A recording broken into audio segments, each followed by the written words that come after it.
తెలంగాణ రాష్ట్ర ప్రభుత్వం ప్రతిష్టాత్మకంగా అమలు చేస్తున్న రైతు భరోసా పథకానికి సంబంధించి నూతన మార్గదర్శకాలు విడుదలయ్యాయి. సాగు పెట్టుబడి కోసం ఇబ్బంది పడుతున్న రైతులకు అండగా నిలవడమే ఈ పథకం ముఖ్య ఉద్దేశం. ఈ పథకం ద్వారా లబ్ధి పొందాలనుకునే కొత్త రైతులు వెంటనే తమ వివరాలు నమోదు చేసుకోవాలని వ్యవసాయ అధికారులు సూచిస్తున్నారు. రాష్ట్ర ప్రభుత్వం ప్రకటించిన తాజా నిబంధనల ప్రకారం 2026 ఫిబ్రవరి 28 నాటికి తమ పేరు మీద భూమి పట్టా పాస్బుక్ పొందిన వారు అర్హులుగా పేర్కొన్నారు.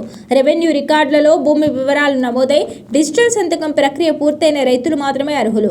ఇప్పటి వరకు రైతు భరోసా పొందని వారు లేదా ఫిబ్రవరి 28 తర్వాత కొత్తగా పట్టాదారు పాస్ పుస్తకాలు పొందిన వారు దరఖాస్తు చేసుకోవాలి. కొత్తగా అర్హత సాధించిన రైతులు పలు పత్రాల జిరాక్స్ కాపీలను సంబంధిత వ్యవసాయ విస్తరణ అధికారికి సమర్పించాల్సి ఉంటుంది. వాటిలో ముఖ్యంగా నూతన పట్టాదారు పాస్ పుస్తకం, Aadhaar card xerox, bank pass book xerox ఉండాలి. గతంలోనే రైతు భరోసా పొందుతున్న రైతులు మళ్లీ దరఖాస్తు చేయాల్సిన అవసరం లేదు. వారి వివరాలు ఇప్పటికే ప్రభుత్వం వద్ద ఉండడంతో నిధులు నేరుగా వారి ఖాతాల్లో జమ అవుతాయి. కొత్తగా పాస్బుక్ పొందిన వారు సాగు కాలం ప్రారంభానికి ముందే ఏఈఓలను సంప్రదించి తమ వివరాలను అప్డేట్ చేసుకోవాలి. పథకంలో అర్హులైన ప్రతి రైతుకు న్యాయం జరిగేలా డిజిటల్ రికార్డుల ఆధారంగానే లబ్ధిదారులను ఎంపిక చేస్తున్నారు. రైతు భరోసా పథకం ద్వారా అందే పెట్టుబడి సాయం రైతులు విత్తనాలు, ఎరువులు, ఇతర సాగు ఖర్చుల కోసం ఇతరులపై ఆధారపడకుండా చేయడంలో కీలక పాత్ర పోషిస్తుంది.